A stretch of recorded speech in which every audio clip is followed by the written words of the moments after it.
Welcome to the SpicyIP podcast, the summer school edition. Today we have with us Ms. Sheja. Welcome, ma'am. She is the managing partner at ALG Law Offices, which is also one of our biggest sponsors for this SpicyIP summer school. Thank you so much for being here today, ma'am. It's a pleasure talking to you. The law firm setup in today's setting, there's hardly any place where we see where there's educational or knowledge sharing inputs that are there for students getting in from law colleges into firms. But ALG has this new initiative where there are knowledge sharing sessions where you conduct sessions by experts for students and professionals where they get to learn about a lot of things that happen in practice, which bridges the gap between what is learned in law schools to what is needed during practice. Right, so could you explain about how this initiative came up and how this has helped you with the working of the firm and how it's helping the students in becoming better professionals? That's a great question, and actually something that in some senses encapsulates why it is that we immediately resonated with the idea of the summer school and signed up to be knowledge partners. There are very few endeavors I should share that we resonate with so quickly.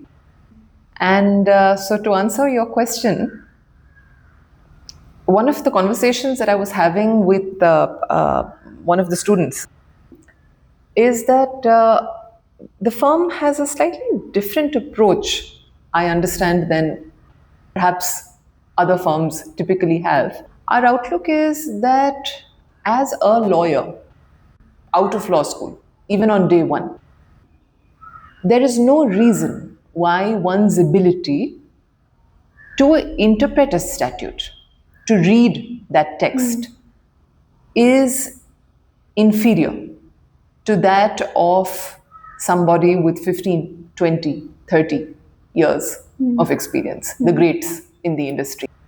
There is experience that they have on their side.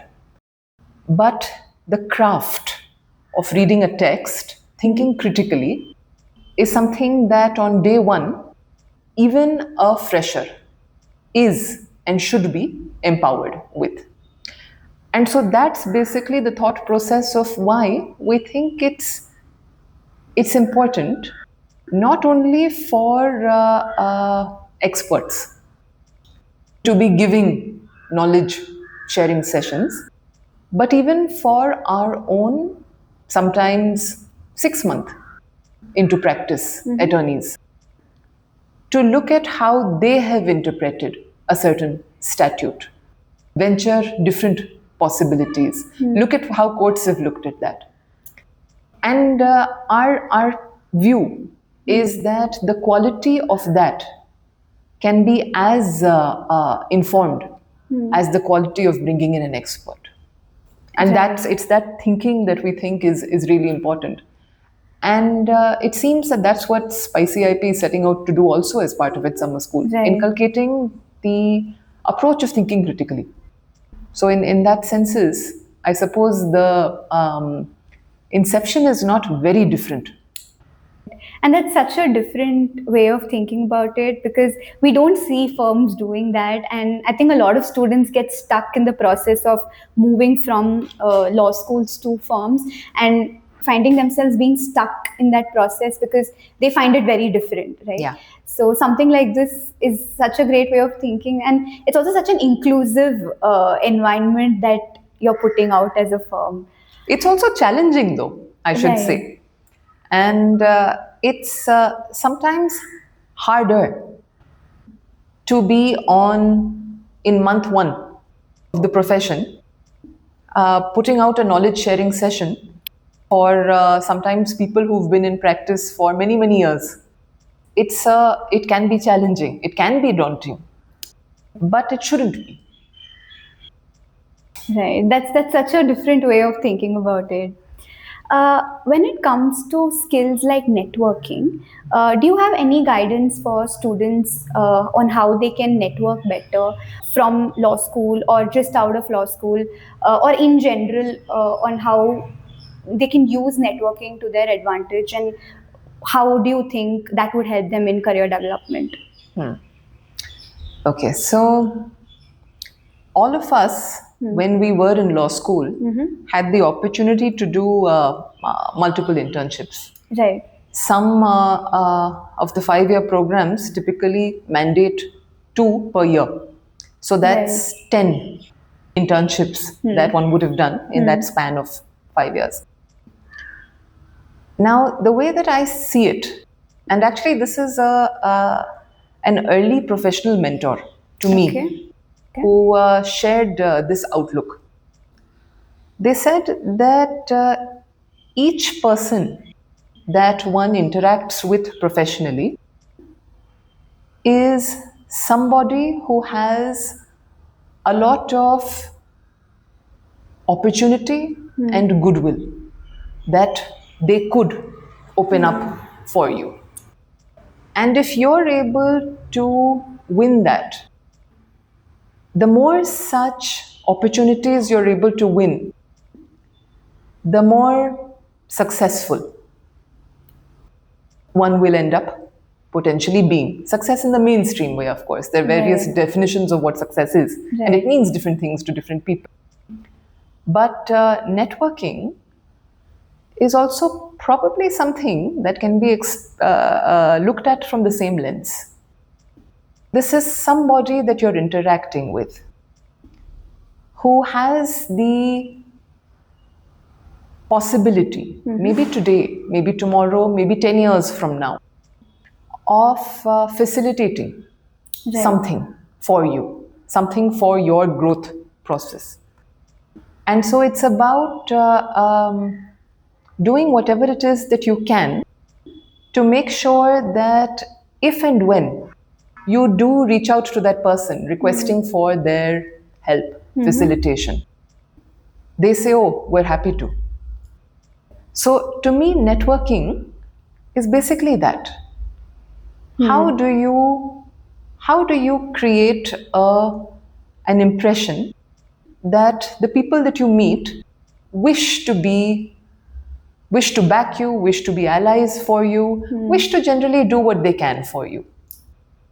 And if you're able to do that, not just in the conferences or the typically networking events, but if you're able to do that with your professors in law school, with your the people that work with you during internships, with your fellow interns. So my professor in law school got me my first job. Oh, nice. So I think that was the power of networking. That's the power of networking. Right. Apart from networking, what do you think there are other skills outside of law which students could acquire on their own or through law schools, or in any way which would help them professionally and fill the gap between what they learn in law schools in practice, and also help them guide themselves better and make better choices on what they want? That is a set of multiple questions that I'm going to try to answer. Okay, so now I'm a firm believer of the outlook that leadership is not about externalities, designations, titles, fluffy crowns that people wear. But leadership is about how one conducts oneself, even as a law student, potentially. And there are many things that one can do as a law student. And I don't mean in the realm of law, as you asked, but outside it. That sets them onto the path of leadership. Sometimes these are small things. Sometimes they're things like in one's batch when a peer is struggling with something. To position yourself as the go-to person who's available to brainstorm. If you're struggling with this, happy to help. It's something as small as that. Just making yourself available Right. and being a supportive batchmate. That person who's always the supportive batchmate. That to me is also leadership. And the thing is that it's things like that entrench you as a leader in the minds of the people that you interact with. And not a leader in the conventional, formal, title-oriented term, but just as a person. Somebody who is likely to be doing good and big and thoughtful things, being a good human. And I think that sometimes it's through things like being a supportive batchmate. Sometimes it's through humor. If you have the ability to, when this could be at a law firm, when your team is having a stressful time or pre-exam time during law school, the kind of person who is able to lighten the mood with humor, there is leadership in that. It's a potent skill. So I think that however it is that one is able to show leadership in ways big and small are really great ways to be putting out yourself, your brand, who you are, what you stand for, what are your skills. I think that's something that as law students, we tend to not realize at the time the power that we wield. We don't see it, but we do. And so I think that being more conscious about the impact that one has in their environment, the small and the big things that one can do to lift one's environment, to make your university a greener place, to make your university a more conscious place. Whatever it is that you see around you that you think, hey, it'll be nice if this could be improved. What can I do to improve it? And if you're able to apply yourself to that, that actually shows commendable strength of character. And this is what sets one apart. If you're able to lean into, with a little bit of self-awareness, what are your skills? Now, practically, for something like that, there are some great personality tests. There is a Briggs-Myers test, for instance. A lot of these are free. But in one's law school days, self-awareness is still forming. And so if you take these tools that exist out there to help you lean into that, figure out what are your strengths, play to them, and be more visibly positioned as a leader, minus all of the titles, I think you'll do great. Right. So basically, like, creating a brand value for yourself is important. And there's also the other thing. And brand not in the traditional sense of the word. Right. But in a more porous sense of the word. Right. But absolutely. So another thing that keeps happening in law schools is the importance that's placed on CVs. So how do you think we can draw that margin where the focus is not just on the physical CVs, but also on these kind of traits that you spoke about?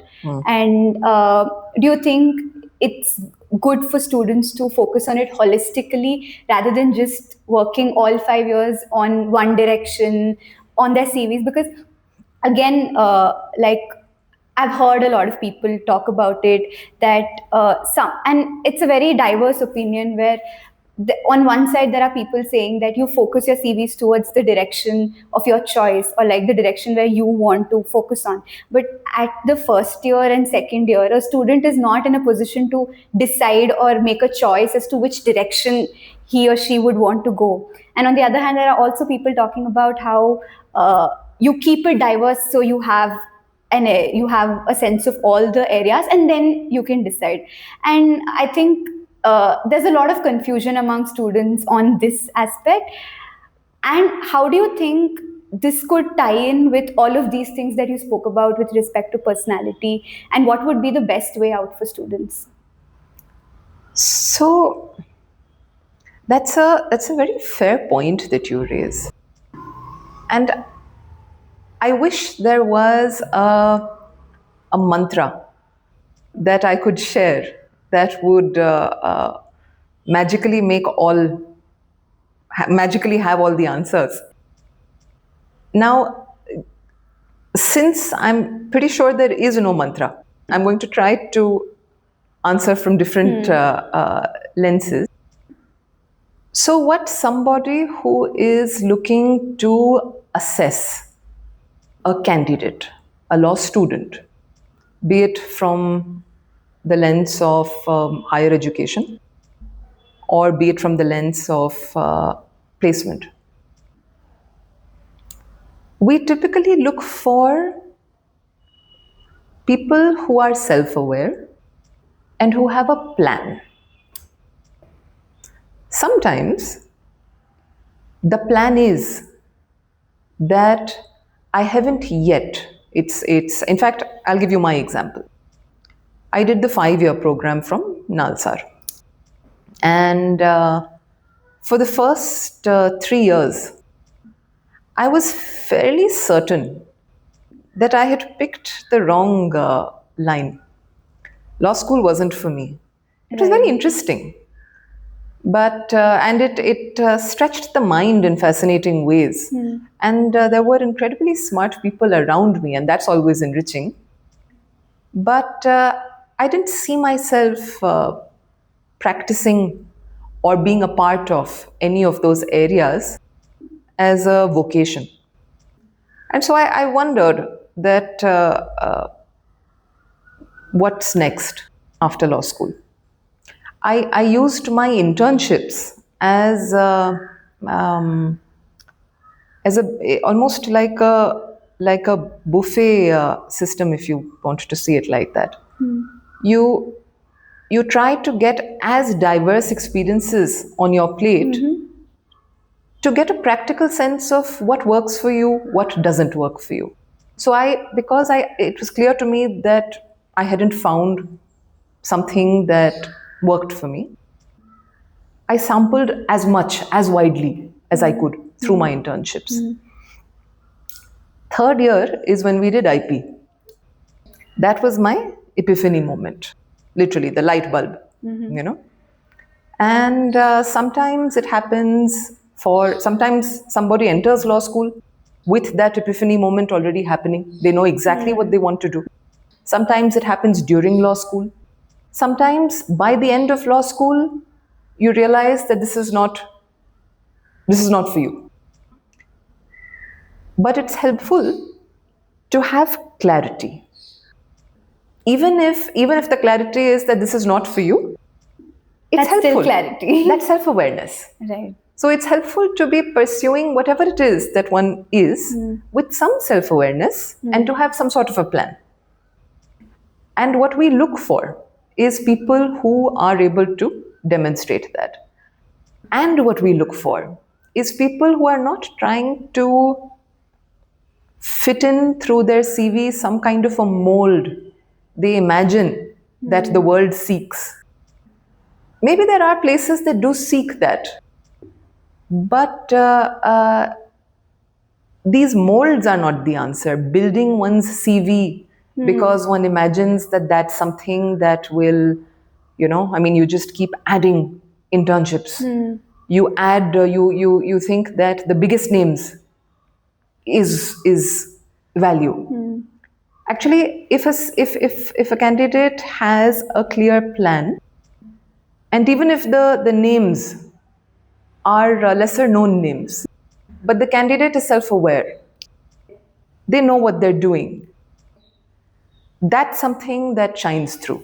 So we're looking for people, and the world in general, my sense is looking for people who are happy to, with authenticity, speak about who they are, present to anybody who's assessing them, this is who I am, this is what I bring to the table. Let's talk about whether there is scope of collaboration. The fundamental mistake that law students sometimes make, and now with the wisdom of hindsight, I'm happy to share this one golden nugget, if you will. So sometimes I find that law students incorrectly imagine that they are at the receiving end of decision makers, powers that be, law firm management, people who consider their applications at higher study institutions. But that isn't quite true. What law students will do well to know is that they're actually very empowered to participate in that decision making. In fact, the person sitting on the other side looks for somebody who recognizes that they are an equal participant in this discussion about trying to figure out whether the two sets of people should be, it's sensible to collaborate with one another. So it's not about taking ALG's example. When we're interviewing a candidate, we don't like calling it an interview. It is an interaction. Nice. Why is it an interaction? Because you must know us. We must know you. And Right. together, we need to figure out whether it makes sense for both of us to try to spend time together to collaborate.